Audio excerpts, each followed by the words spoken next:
Tila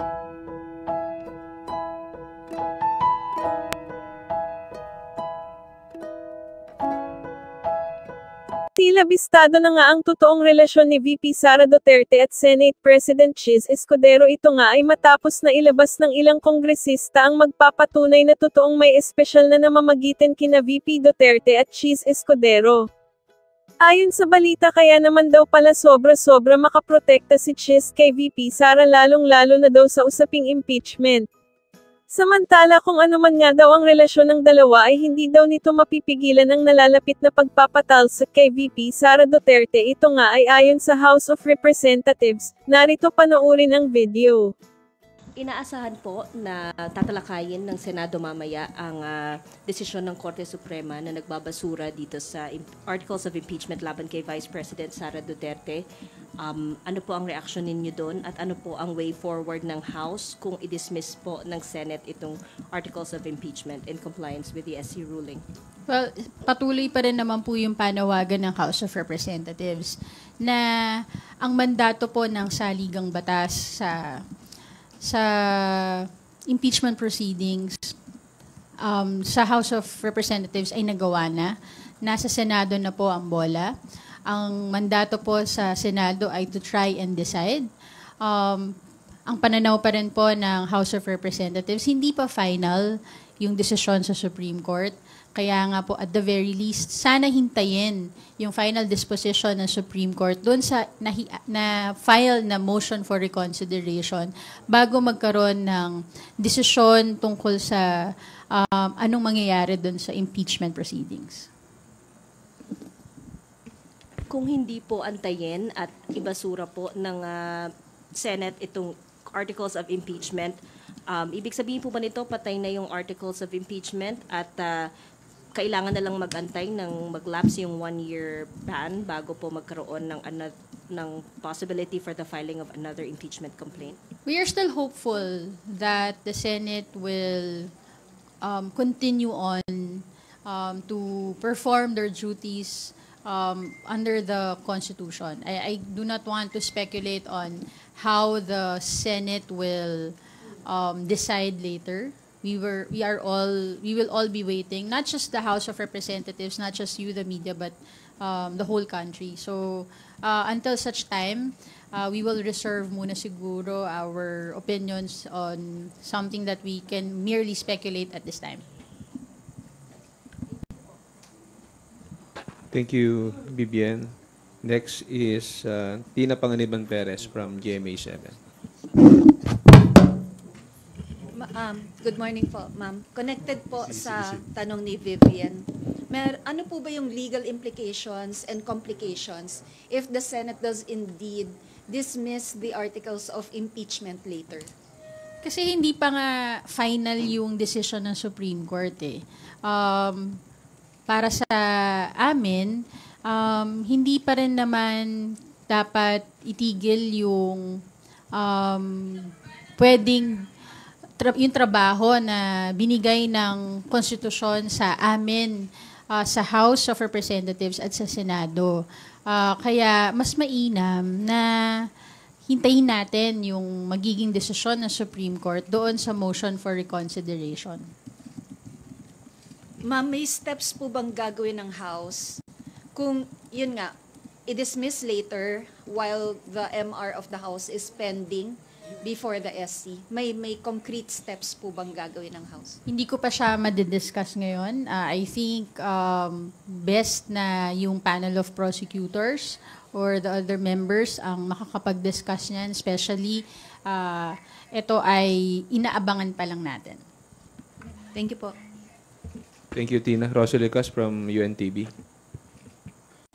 Good morning po, Attorney. Kahapon po ni-reiterate po ng Supreme Court yung impeachment ruling nito na immediately executory.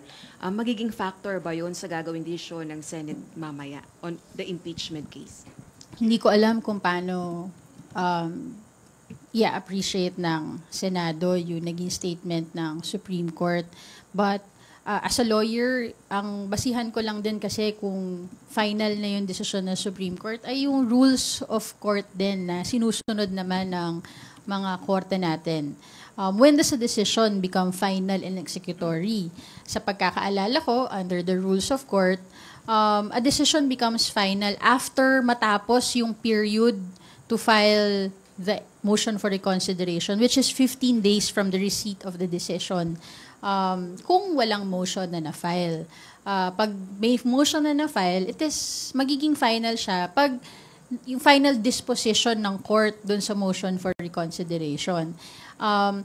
Pag naging final na yung decision, dun pa lang din siya din nagiging executory. Pag na-enter na ng clerk of court ang entry of judgment dun sa huling desisyon ng korte. So following the rules of court, ang aking pananaw ay hindi pa final and executory yung decision. Again, we respect the Supreme Court. Narinig ko at nabasa ko din yung statement. Pero kung pagbabasihan ko yung rules of court natin, alam ko matagal na akong hindi nakapag-practice as a litigation lawyer, pero yun yung pagkakaalala ko dun sa rules. Balik lang po ako dun sa if ever nga po na i-dismiss na mamaya ng Senate yun pong impeachment case through voting at kung maglalabas na rin po ng final decision ng SC declaring the impeachment, the articles of impeachment unconstitutional, ano pong implication nun dun sa ipinaglaban ng House na pagkamit ng accountability from the Vice President amidst the allegations against her? Pag nangyari po lahat yan, matatapos yung impeachment proceedings at ang matatalo naman dito, hindi ang House of Representatives, kundi yung taong bayan of which nire-representa ng mga miyembro ng Kamara na nag-aabang doon sa trial for accountability and transparency. Kung ano yung mangyayari after, hindi ko na masasagot pa yan. It's up to the House of Representatives on what the next actions will be. Pero is the House of Representatives now willing to wait for another year to file another impeachment complaint or mag-transmit ng articles of impeachment sa Senate? I cannot answer that as of yet.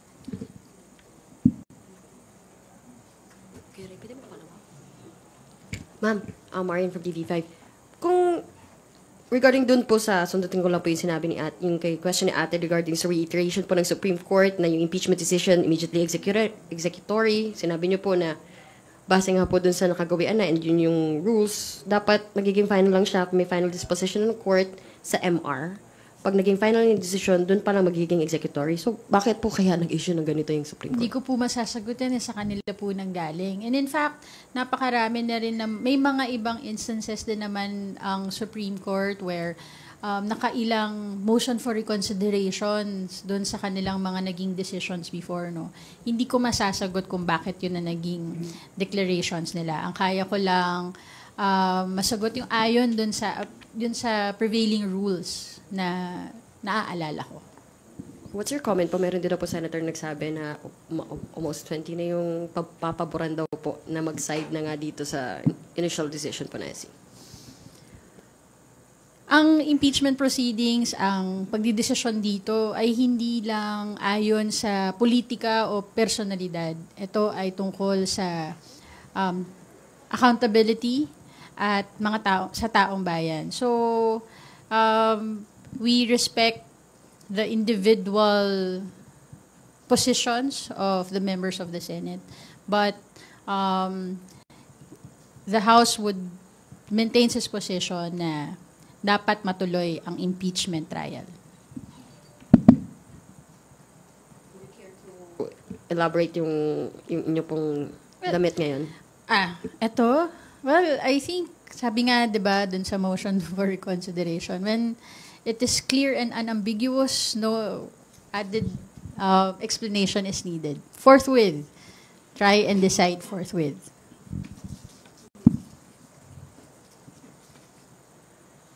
Thank you, Rose.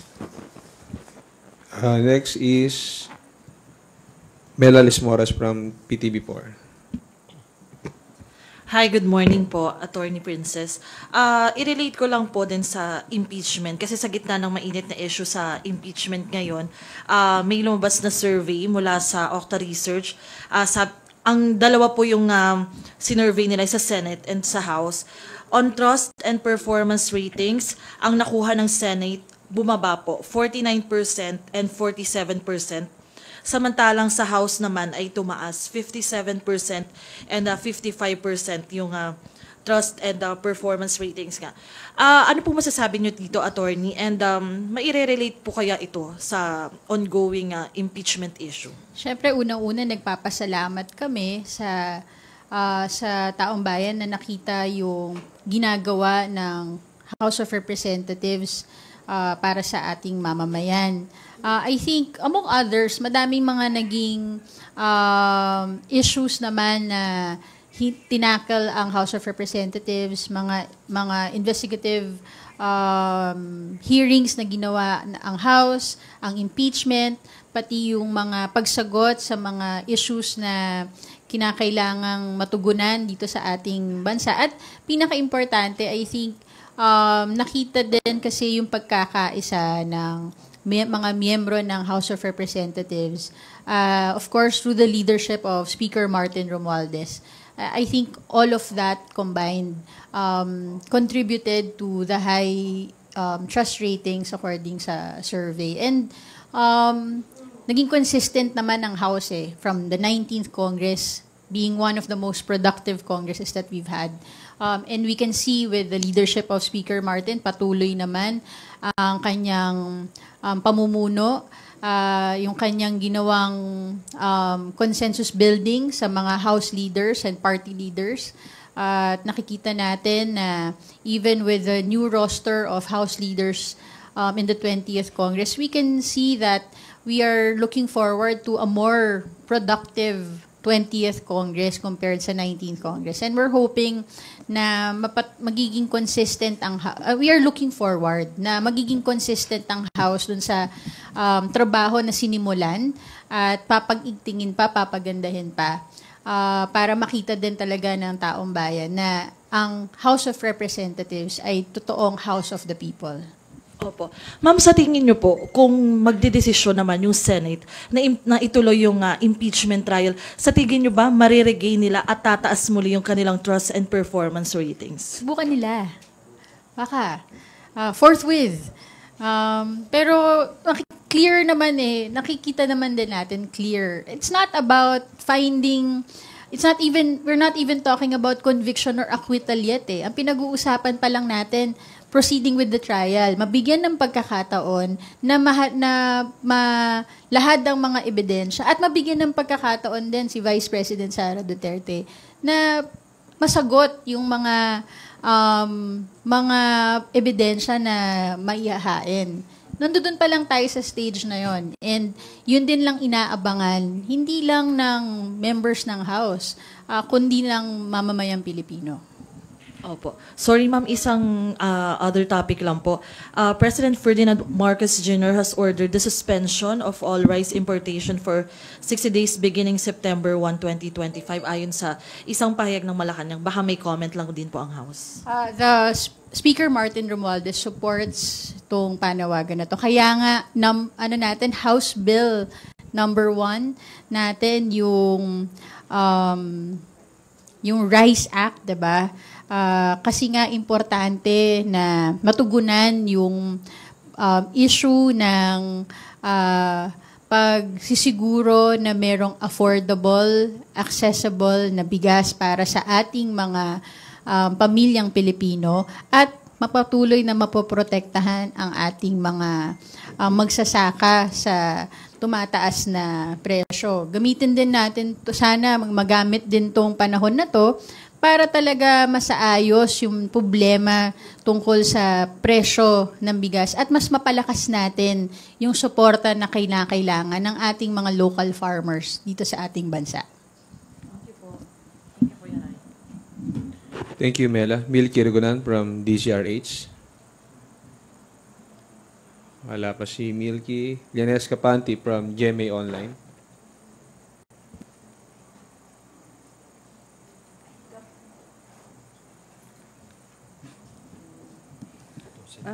Yung query ko lang po from Attorney Francisco, siya yung petitioner dun sa Francisco V. House essay decision. Meron siyang statement saying na tama yung Supreme Court na may grave abuse of discretion on the part of the House kasi the House daw po by not acting on the first 3 impeachment complaints for 2 months, 3 months, ay ano daw po yun. That act in itself, waiting until Feb 5 to have a consolidated impeachment complaint, ano daw po yun, act in bad faith. The House was acting in bad faith daw po. Yung ganong action na nag-antay and waited a while for I would say consensus building took that long. Act daw po yun. The House was acting in bad faith. So how do you respond to that statement by Attorney Francisco? Thank you. Si House of Representatives naman din yung House of Representatives sa Francisco versus House. At patuloy po ang posisyon ng House of Representatives. Lahat po ng naging actions ng House patungkol sa paghahain ng articles of impeachment laban kay Vice President Sara Duterte ay ayon sa mga alituntunin ng saligang batas, sa internal rules ng House, at sa mga prevailing jurisprudence. Walang bad faith pag sinunod mo yung alituntunin eh. Lahat ng, kahit yung desisyon ng Supreme Court dito sa Duterte case, sinabi naman din na sinunod ang timeline na ni-require ng saligang batas. Ang pinagkaiba lang dun sa desisyon ng Supreme Court dito sa Duterte case, mali yung appreciation ng facts ng Supreme Court dun sa actual na pangyayari according sa records ng House of Representatives.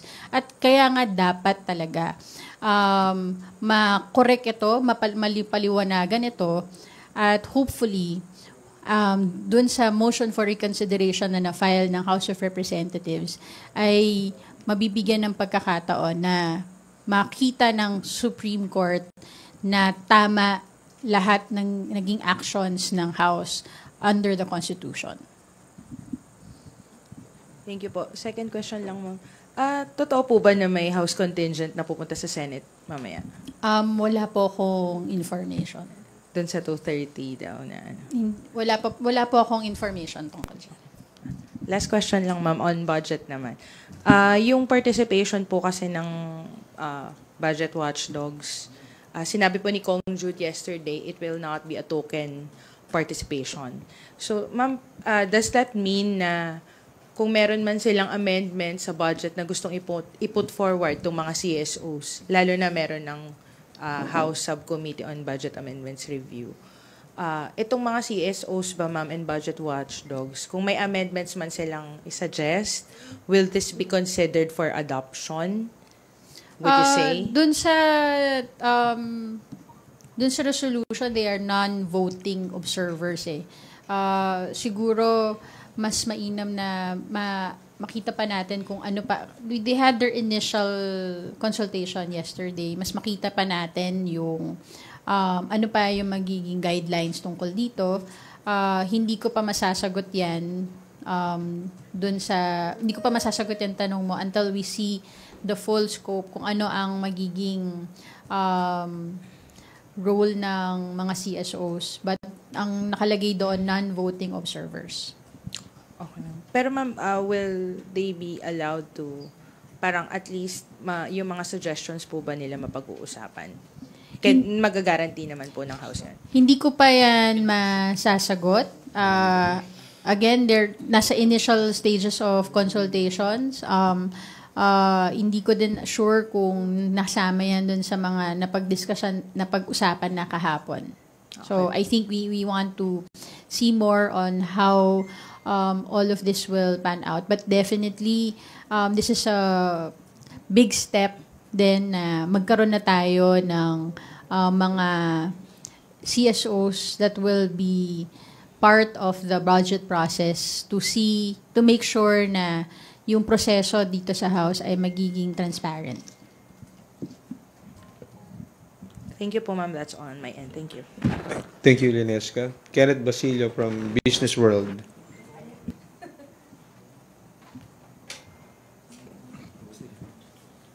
Magandang tanghali po. Ma'am, matanong ko lang kung may update na ba tayo sa mga CLA proposals to LEDAC? Kasi may House leadership na rin po tayo, may structure na po. Wala pa po ako sa ngayon. Okay po. And on on rice tariffs po, recently may naging Senate proposal to strip the President of its authority to set rice tariff rates. Ano po yung pagtingin ng Kongreso rito? It will be up to the members of the House eh. I think hindi ko lang alam kung tama yung nakita ko dun sa news na sila Kong Laila din, I think, filed a resolution. Nasa members na po yan kung ano po yung magiging desisyon nila dun sa reso nila, Kong Laila. But so far, for the House leadership po, may... Wala pa po akong information dyan, but definitely isa sa mga priority, yung nakita na natin na yung priority ng House is yung pagtugon dun sa problema ng rice prices, price stability. Kaya nga House Bill number 1 ay yung Rice Act. But separate that yung tungkol dun sa panawagan na matanggal yung powers ni Presidente, hindi ko po yan masasagot. Siguro nasa plenary na po yan kung how they will act on the resolution of Congresswoman Laila and others. Okay po. And last week, the DND called for tweaks to the military modernization program, citing the need for more agile procurement in response to evolving warfare po. How can the House support or facilitate these reforms na hinihingi nga po ng Defense Department? Well, we are looking forward. Kanina, I think we are awaiting yung pag-transmit ng NEP sa House at mapag-uusapan naman lahat ng mga pangangailangan ng bawat departamento. Handa naman ang House na makinig sa mga departments natin kung ano yung mga kailangan at sana naka-reflect na din yan sa kanilang budget proposal para matugunan yung mga budget requirements ng iba't ibang mga departments, including our military.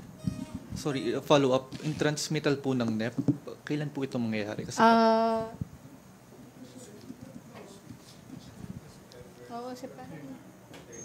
hindi ko August. Para nag-announce naman din sila na I think by next week we are expecting na matatransmit na we are awaiting that and we will definitely inform everyone pag na-receive na ng House. That is also part of our measures to ensure na transparent yung magiging budget process. Yun lang po. Thank you. Thank you, Kenneth. Earl Tobias from IBC 13. Please proceed. Good afternoon po, Spokes Abante. Ma'am, one question lang. Kasi doon sa decision ng Korte Suprema, nabanggit nga po yung hindi nabigyan ng due process si Vice President Sara Duterte prior to the endorsement, which sinabi nga po ni House Speaker Martin Romualdez na wala naman sa konstitusyon yung pagbibigay hintayin ng Kamara yung panig ng ini-impeach na opisyal sa House, from the House. Pero ma'am, would the House stand that not conducting the impeachment trial itself is also a denial or a neglection of the due process itself? Kaya nga dapat matuloy ang impeachment trial para mabigyan ng pagkakataon ang dalawang panig na ma-present ang kanilang mga ebidensya. Yung dun sa two modes in initiating the impeachment process, yung sa pangalawa kasi ang pinili ng House, yung sa fourth impeachment complaint na a verified complaint signed by at least 1/3. Yung due process nito ay doon sa Senate. Yan ang posisyon ng House sa motion for reconsideration. Na yung due process ni Vice President Sara, doon sa second mode of initiating an impeachment complaint, ay nandoon sa Senado, doon sa part ng try and decide forthwith Kaya dapat matuloy ang impeachment trial para makamit din ni Vice President Sara yung due process na hinihingi sa House. Nandun na yan sa Senado. Thank you, ma'am. That's all po, kuya. Thank you, Earl. Big Sumintak from Net25. Good morning, ma'am. Ma'am, doon sa flood control projects issue, nagsimula ng House Committee on Public Accounts na mag-imbestiga regarding that matter. Pero sabi ni Senator Pampilo Lacson, mayroong 80 na mga congressman na contractor na possible involved doon sa anomalya di umano sa flood control projects. Any comments from the House? Wala po akong information doon sa binanggit na mga numero na di umano ay mga contractors. Hindi rin naman din nag-expound si Senator Ping, no? So wala din po akong information tungkol dyan. But with regards to the commencement of the investigation of House Public Accounts on that issue, willing ba ang House na dig deeper on that? Nasa committee na po siya, so we will await kung ano pa po ang magiging next step nung committee kay Chair Redon kung ano ang magiging susunod na mga pangyayari sa hearings na sinimulan nila. Thank you, Vic. Milky Regonan from DCRH. Good afternoon, Attorney Abante. Kailangan ba o meron bang ipapadalang kinatawan ang House Prosecution Team mamaya to observe sa magiging botohan ng Senate Impeachment Court? Wala po akong information kung meron o wala. Pero based on the previous mga impeachment trial, ma'am, meron po bang mga kinatawan na pinapadala doon ng prosecution team to observe? Hindi pa kasi clear din po sa akin kung ano po yung mangyayari mamaya. Are they, will they debate and vote as a legislative body or as an impeachment court? Hindi ko rin po alam. So, wala po akong information tungkol dyan. Sabi mo nga kanina, Attorney, lahat tayo maghihintay, mag-aabang na mga ganap sa Senado. Kamusta ngayon ang mood dito sa Kamara? So far naman po, we are hopeful because we filed our motion for reconsideration. Naging klaro naman ang paglalatag ng mga facts ng counsel ng House sa motion for reconsideration before the Supreme Court. Naging matibay ang legal arguments din doon sa motion for reconsideration. We are hopeful na sa dulo po nito, ang Constitution being the supreme law and ang mamamayan kung saan ang lahat ng kapangyarihan namin ay nanggagaling ay ang mananalo po dito. Salamat po, Attorney. Thank you, Milky. Dwight De Leon from Rappler.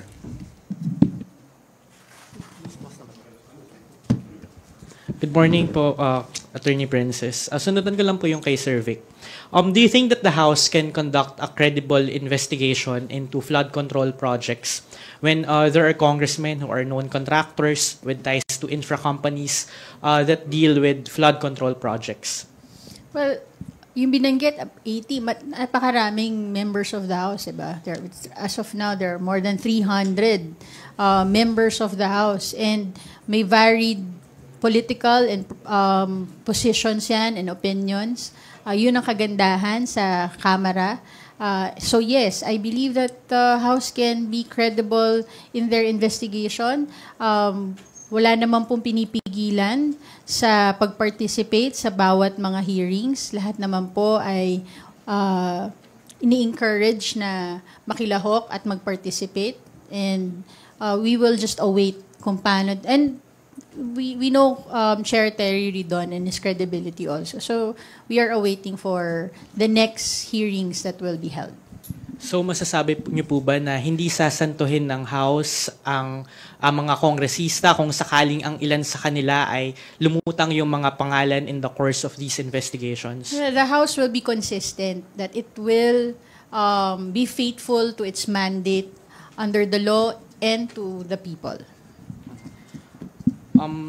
Another question po patungkol naman doon sa budgetary reforms or reforms doon sa budget process sa Kamara. Will the House Committee on Appropriations or will the House make the amendments public, not just the deliberations pero pati yung documents? Maalala natin last year or in the for the budget for the current year, nagturuan yung House and Senate dahil kung saan nanggaling or yung mga amendments doon sa budget. So yun po ba maasahan natin sa House na hindi lang yung deliberations but also the documents will be released to the public, to civil society observers, to the media if they request for it, pati yung spreadsheet if possible? I think nagkaroon din ng press briefing si Chair Mika, no? And sinabi din naman niya na inaayos din nila yung mga magiging steps on how the House will ensure transparency. Mas maganda na sila Chair ng Appropriations ang makakasagot nito dahil sila ang mas nakakaalam kung ano yung magiging details ng pagsasapubliko ng proseso ng budget. Maraming salamat po. Thank you, Dwight. Haji Camino from Brigada News.